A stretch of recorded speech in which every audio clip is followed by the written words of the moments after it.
Estimados amigos, la hora 22 inicia. En esta ocasión tenemos un conversatorio durante el programa con el doctor Emmanuel Esquea Guerrero. Doctor, gracias por estar con Abinader Fortunato y un servidor. Y quería mencionarle, usted en la pasada contienda electoral apoyó al actual partido de gobierno, el PRM, y su candidato. Nos gustaría saber, como usted ha tenido una larga carrera política, ¿está usted activo en estos momentos en política? Primero, Gregory, quiero agradecerte a ti, a Fortunato, esta invitación. Gracias. Me siento complacido de encontrarme con ustedes nuevamente. Hace mucho tiempo que no nos veíamos. Así es. Y saludar a los amigos también televidentes. Tú me haces una pregunta que yo creo que todo el mundo ya conoce. Yo no estoy realmente en el activismo político. Yo me alejé de los partidos políticos. Sin embargo, me he mantenido al corriente de la problemática nacional en lo que a la política se refiere. Por eso en las elecciones pasadas yo tuve alguna participación en el sentido de que contribuí al cambio, promoví el cambio, apoyé la candidatura del licenciado Luis Abinader, tu colega de nombre, tu tocayo. Y bueno, siempre me sigue preocupando todo lo que sea la problemática nacional, porque este es mi país, aquí vive mi familia, mis hijos, aquí nací y aquí voy a morir seguramente. Claro, mire, hay un evento recientemente que ocurrió en el área de la judicatura, ámbito en que usted desarrolla su carrera profesional. Me refiero a la elección de los 4 jueces que estaba pendiente escoger para llenar las vacantes que se habían producido en el Tribunal Constitucional. ¿Cómo juzga usted esa selección? Los jueces que fueron electos, yo tengo algún tipo de vínculo profesional y hasta personal con algunos de ellos. Les puedo decir que de las 2 magistradas nuevas que hay, una es de Santiago, a quien yo personalmente no conozco realmente. Es una persona más joven que yo, ejerce su actividad judicial en Santiago, donde yo ejerzo poco. He ido en algunas oportunidades, pero no me ha tocado al tribunal donde ella desempeñaba sus funciones de juez. Pero la otra magistrada sí la conozco bien, porque es una abogada de abogada y juez de larga data en el país. Ha sido juez de Cámara de Primera Instancia y juez de corte. Y actualmente inclusive tengo entendido que estaba en Roma, en la Santa Sede. Sí. Sí. Y los otros 2 magistrados, el magistrado Vargas, que todo el mundo lo conoce, y el magistrado Bonelli, yo personalmente no tengo ese vínculo con él, pero se da un hecho siguiente, que su mamá fue mi profesora. Su mamá fue mi profesora en el 3er curso de la carrera de Derecho que yo hice en Santiago. Es más, yo guardo todavía la cátedra. Ella me dio Derecho Internacional Público. Y he escrito una cátedra que la conservo todavía. De modo que sí los conozco a esos jueces. Como les decía, la juez magistrada de Santiago no le he tratado, pero por lo que se ha dicho de ella, y tengo entendido que es una magistrada de mucha capacidad y de mucha experiencia. Creo que junto a los demás jueces del Tribunal Constitucional harán el papel que les corresponde. El Tribunal Constitucional, yo he dicho en varias oportunidades, que ha venido a ser de gran utilidad al país, porque ha ido enderezando un poco, si se quiere, la propia legislatura. Ha constitucionalizado el derecho dominicano, pero al mismo tiempo ha ido corrigiendo cosas. Hay leyes, por ejemplo, con lagunas que han sido suplidas de alguna manera por el Tribunal Constitucional. Ha habido leyes inconstitucionales que han sido de alguna manera declaradas nulas y en consecuencia han sido sacadas del ámbito legislativo. El tribunal ha ido más lejos, ha dado sentencias interpretativas y ha inclusive emplazado a algunos organismos a corregir comportamientos, y al mismo Congreso Nacional le ha dado plazo para elaborar y rediseñar leyes. Yo creo que ha hecho un buen papel, y esos magistrados, los que salieron, excelentes magistrados. Una de las que salió fue compañera mía diputada en 2 periodos. Isabel Bonilla. Isabel Bonilla, abogada de Santiago, muy capaz. Después de una trayectoria política, ingresó a la judicatura y hizo muy buen papel. Y bueno, los demás jueces también. Yo tengo una posición un tanto discordante con algunos sobre la permanencia de los jueces. Yo he dicho y he sostenido, como fue la esencia de la reforma del 94, que los jueces fueran permanentes. Sobre todo eso se estableció así en la reforma del 94 para los jueces de la Suprema Corte de Justicia. Luego después... Pero permanentes solamente los de las altas cortes. Bueno, en ese momento la reforma versó sobre la conformación del Consejo Nacional de la Magistratura y la elección de los jueces de la Suprema Corte de Justicia por ese consejo. No existía el Tribunal Constitucional todavía. Y se le daba facultad a los jueces de la Suprema para escoger a los demás jueces. Y yo decía que esos jueces debían de ser... de por vida. De por vida. Bueno, eso de por vida es relativo, porque llega un momento en que tú tienes una incapacidad mental que no te permite seguir. Correcto. O tienes una enfermedad terminal, o tienes algún tipo de impedimento, pero también tú puedes cometer una violación de la ley que te inhabilite para ser juez. Yo digo que salvo esas 2 variables, de la incapacidad moral o la incapacidad mental, los jueces debían de ser permanentes, para garantizar la independencia de los jueces. He sostenido que los jueces, por más que se quiera, no son independientes. Imagínate tú, o imagínense ustedes, Abinader también, que un juez de primera instancia está sometido de alguna manera a la decisión de lo que es el Consejo del Poder Judicial. Y ese Consejo del Poder Judicial produce traslado, produce destituciones, que muchas veces uno espera que sean fundamentadas, pero otras veces son caprichosas.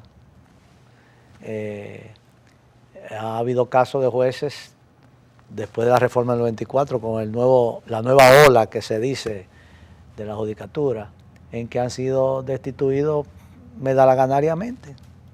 Y hay otros que han sido promovidos medalaganariamente. Entonces,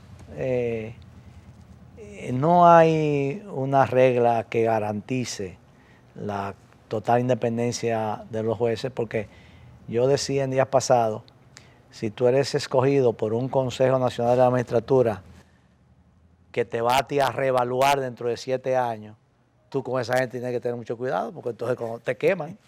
Es como el colegio, con los profesores había que tener respeto, porque un profesor, y más en la época mía, un profesor te quemaba y tú no tenías reclamo. Ahora no, ahora van a estar al tribunal administrativo y los papás salen a pelear con los profesores y a darle tiro. En mi época no, en mi época yo llegaba a mi casa con una mala nota y me daban una pela. No preguntaban ni que si el profesor se equivocó, no, me daban una pela.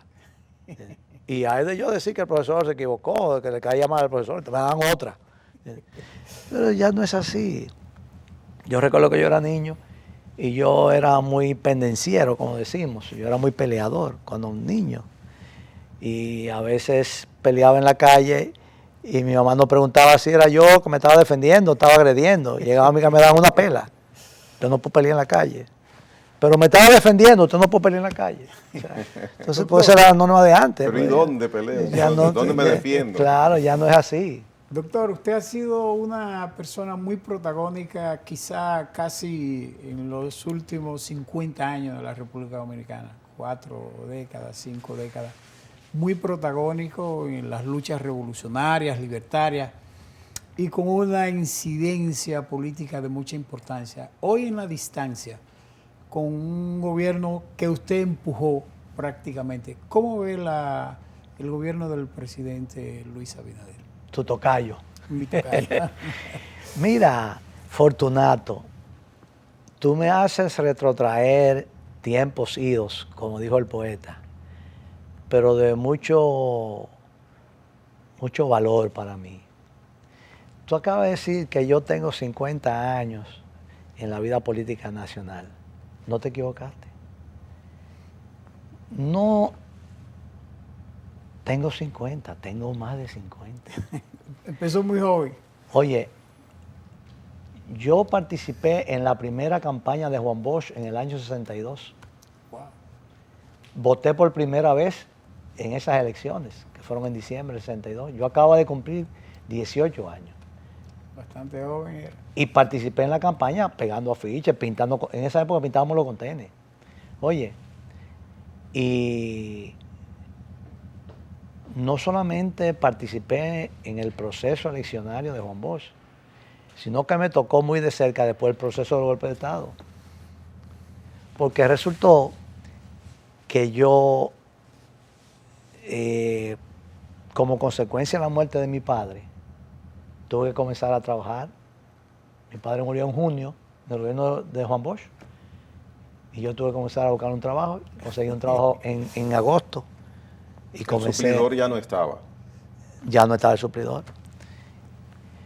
Yo ya estaba en segundo año de la carrera y comencé a trabajar y me tocó vivir de cerca el proceso del golpe de Estado. ¿Por qué?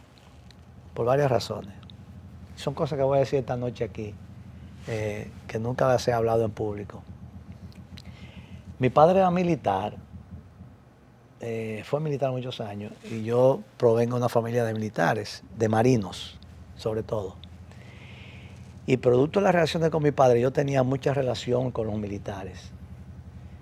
Y el golpe de Estado lo viví desde su momento, de sus inicios. Porque esa era una trama que se comentaba en los cuarteles y entre los militares se comentaba. En los cuarteles se comentaba Sí. que Bosch podría ser... No, que lo iban a tumbar. No que podrían, que lo iban a tumbar. Ese golpe fue el 25 de septiembre y desde el mes de agosto, final de agosto, un mes antes, ya eso era algo, una cosa que corría en los cuarteles, que corría en los tenientes, te lo decían, lo vamos a tumbar, lo vamos a tumbar. Cuando Bosch produce el discurso que dice que me van a tumbar y van a durar menos cucarachas, porque él sabía que le iban a tumbar, Bosch pudo impedir el golpe, no lo quiso impedir. Y en ese momento, en el lenguaje llano del pueblo, para un hecho así, ¿por qué lo iban a tumbar? Bueno, lo iban a tumbar porque Bosch cometió un tremendo error. Bosch tomó posesión y dejó al mismo estamento militar de Trujillo dirigiendo el país. Entonces, Ingenuidad, temor, prudencia. no, que él pensó que él podía transformar esa circunstancia. Ese es un gran error de los políticos. Y ese es un proceso y ese es un problema de muchos políticos que se creen que ellos pueden hacer que sus adversarios terminen queriéndolos a ellos. Ellos están equivocados. Eso es un proceso equivocado. Eso es no conocer la psicología humana. Porque Usted está dando un metamensaje. no sé, no sé. Y quiero que pero me- usted quiere que le diga una cosa. Y quiero que, Mire, me, aquí reto- hubo un y quiero que me presidente. retome la evaluación. Sí, te la voy a tomar. Aquí hubo un presidente que dijo, no se pueden trancar los presidentes. Y al que él no quiso trancar, lo sustituyó a él. Fue habilitado. Hipólito Mejía. No más preguntas, magistrado. Los presidentes no se trancan. Y ese que no quiso trancar lo sustituyó a él. Entonces, Pero no esa lo- es una pero no lo falsa, trancó. es una falsa concepción, pensar y una falta conceptualización. Decía un presidente eso. Pensar que tú puedes ganarte al enemigo. El enemigo te hace creer que está contigo, pero siempre será tu enemigo. ¿Sí? Porque es un asunto conceptual. ¿Entiendes? Entonces, pues yo les decía a ustedes que me tocó vivir de cerca el proceso del golpe de Estado. Pero no solamente el proceso del golpe de Estado. Es que después en la revolución, parece paradoja, y yo digo estas cosas y a veces, yo estuve preso en la torre de control de la Fuerza Aérea Dominicana en el año 65 preso, ¿Y qué hizo usted? para que tú veas. Mis vínculos con los militares me llevó a caer preso y fui llevado, nada más y nada menos, que ante el jefe de Estado Mayor de la aviación, que era Pimpo Los Santos. Él me interrogó a mí, yo siendo un muchachito, un muchacho de 20 años, 21 años. ¿Y usted fue detenido en un grupo o a Esquea Guerrero lo detuvieron?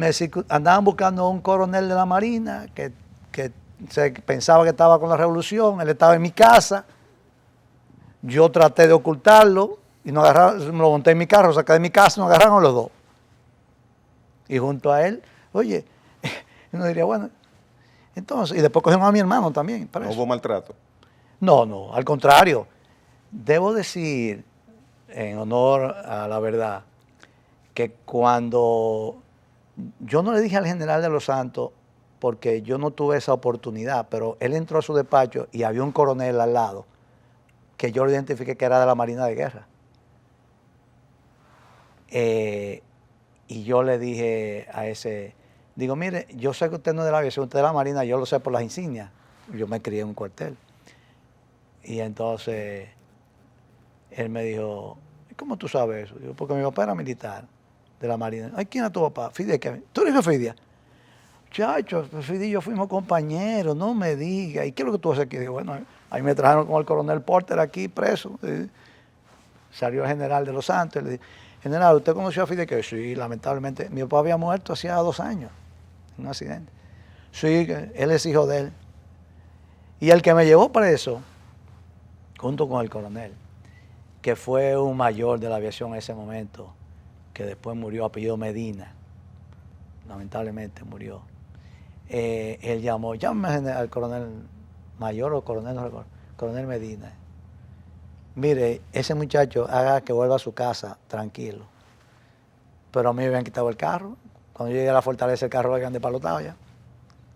En esos No tiempos. aparecía la batería, ni la goma de repuesto no estaba, la batería la pusieron un G. Una cosa de cari. Cuando yo llego encuentro con mi hermano, está preso ahí. Doctor, Pero no volví a mi casa. O sea, yo viví todo ese proceso protagónico porque yo, de alguna manera, me tocó. Y entonces después seguí en la vida política y todos los procesos de Peña Gómez, de Jacobo, de Salvador, de Don Antonio. Todo la eso lo viví fórmula yo. Ovalle. La Fórmula Ovalle de 13, que voten 13 por comité de base. Entonces, Doctor, yo quiero que usted me haga no un resumen, pero sí categorizar la gestión de gobierno de 5 meses del presidente Abinader y las expectativas de la población. Y además de las expectativas, hay una parte del PRD, del histórico PRD del que usted pertenece, que no está en el gobierno. O sea, cuando yo no estoy en el gobierno hay mucha gente salteada, pero como que no se ha visto que esa figura que posibilitaron de alguna manera la filosofía del PRM, del PRD nuevo en PRM, estén en funciones de importancia o que para usted poder más o menos visualizar por dónde va el gobierno. Mira, expectativas hay muchas. El pueblo tiene mucha fe y creó muchas esperanzas, generó mucha confianza en el nuevo gobierno. Yo creo que todavía es muy temprano para hacer una evaluación. 7 meses no es mucho. Cuando un niño nace 7 mesinos dicen que no es viable. Hay que esperar por lo menos 1 año en materia política. Pero hay una pregunta que quizás usted sí pueda responderla. ¿La población siente que hay cambio? Claro, sí, hay cambio. No hay duda, hay cambio. No todos los cambios que se esperaban, pero hay cambios, hay un nuevo estilo de gobierno, hay una nueva manera de hacer las cosas, hay una nueva intención, eso es lo que yo percibo. Ya. Hay una nueva disposición. Mira, yo decía en la campaña electoral que yo me sentía satisfecho con el gobierno que viniera, que eliminara solamente la corrupción, aunque no hiciera más nada. Ya eliminar la corrupción es un paso de gran trascendencia, entiendo yo. Enfrentarla de inicio. Sí, enfrentarla y eliminarla y llevarla a su mínima expresión. Desinstitucionalizarla, diría usted. Exactamente, y porque siempre habrá algún tipo de corrupción, porque el hombre es concupiscente. Claro. El hombre tiende al pecado y tiende a cometer acciones censurables, ilegales, etcétera. Pero cuando eso se convierte en una práctica de Estado, ya la cosa es muy grave, muy grave. Mira, lo único que faltó aquí para nosotros llegar al colmo del deterioro era convertir a la República en un narcoestado. Y algunos dicen que estábamos cerca. Algunos dicen que estábamos cerca. ¿Usted le vio riesgo? Sí, claro, pero claro, porque llega un momento en que cuando tú lo que quieres es dinero, tú haces dinero primero con los buenos negocios, después tú pasas a los malos negocios, después tú pasas a los negocios ilegales, a los ilegales que no son criminales, y después tú vas pasando y vas llegando porque lo que tú quieres es dinero, y todo lo que te produce dinero tú lo haces. Además, cuando esa actuación va ligada a una permisividad, claro, a una complicidad, claro, a una impunidad, entonces no hay... Es difícil. Mira, aquí hubo un individuo que una vez dijo en un programa de televisión que en un gobierno determinado, reciente, no mucho tiempo, el tráfico de droga estaba patrocinado y protegido por elementos militares. Eso se dijo en la televisión, pero los hechos comprobaron después, porque Quirín no tenía un rango militar. Y resulta que ese abusador tenía un carnet de policía también. Entonces, no había diferencia. Y sucesivamente hubo personajes de ese mundo que tenían carnets que lo identificaban como miembro de pero aquí Figueroa Agosto militar. Tenía carnet y después resultó que aquí vino un señor de que un tal del Tiempo que hizo un edificio grandísimo ahí. Arturo del Tiempo. Que lo agarraron en España y el tipo tenía un carnet del DNI, de jefe de la policía o de jefe de la aviación, una cosa de esa. Es decir, pero los otros días agarraron a un individuo ahí, no recuerdo en qué pueblo del interior, que lo acusaron de lavado y el tipo enseñó que tenía un carnet de policía, una cosa de esa. Bueno, bien, vamos a una pausa en la hora 22. Cuando retornemos, continuamos conversando con el doctor Emmanuel Esquea Guerrero.